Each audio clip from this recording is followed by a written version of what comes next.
So we know sugar's bad.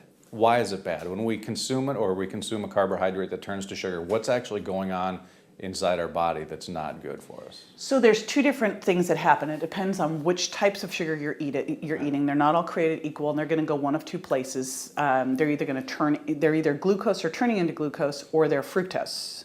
And glucose is going to, or anything that turns into glucose is going to raise blood sugar, which then raises insulin and leptin.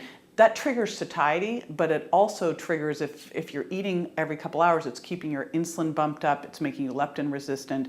All of that is going to lead to more fat storage, more inflammation, a whole lot of problems. But the bigger problem is fructose, because fructose goes straight to the liver. Now, ideally, it would be turned to glucose and stored for future energy, but the liver is a little place. There's not much room, and we're doing a lot of fructose. You know, if you look at the USDA MyPlate, they tell you to eat 5 servings of fruit and vegetables as if kale is the same as a banana. This is just silly. We should not be eating 5 servings of fruits. We should maybe 1 or 2, maybe. Okay. So fructose goes straight to the liver, only organ that can metabolize it, and it didn't hit any of the satiety signals, so you're still hungry. You're making fat in your liver, which makes you raise your triglycerides. It can make you hypertensive. It is the most aging sugar. All these sugars are aging. They do something called glycation. They're all inflammatory. They all feed the bad bacteria in the gut, which we know if we had more bad bacteria in the gut, we store more calories from the food we eat and store it as fat. They also feed the worst cancers. Like fructose feeds the worst cancers of all, but sugar in general are what cancers grow on, so you have that problem. The insulin resistance, of course, leads to hypertension. The sticky blood can lead to strokes and, and heart attacks, bad things. The elevated blood sugar and the insulin resistance over time, that continued push on your pancreas to secrete the insulin can lead to diabetes. The inflammation can lead to osteoarthritis. The other type of diabetes is, of course, now we know type 3 diabetes or dementia.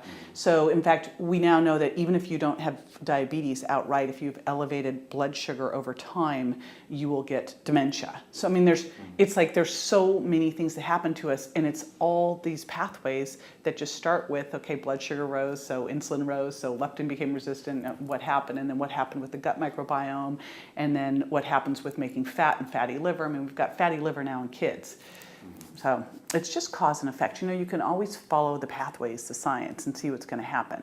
If you look at it, it was in 1994, we had 26 grams of sugar a year was the average that we were eating, and we were 10% obese. Now we are nearly 35% obese, and we're eating 152 pounds of sugar.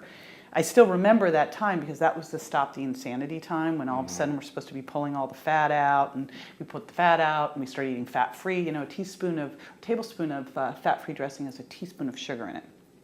And of course we pour it on and turn our salad into a sundae because it's fat-free, right? So you look at what's happened, and as we made fat the villain, as we started to lower our fat content, we don't eat too much protein either. So what are you left to eat? If you're eating a low-fat, low-protein diet, there's only one other thing that can be high. It can't be low, right? So, that's what we're seeing now, is just the impact of what sugar does to you. And the initial impact is going to be poor energy, gas and bloating, joint pain.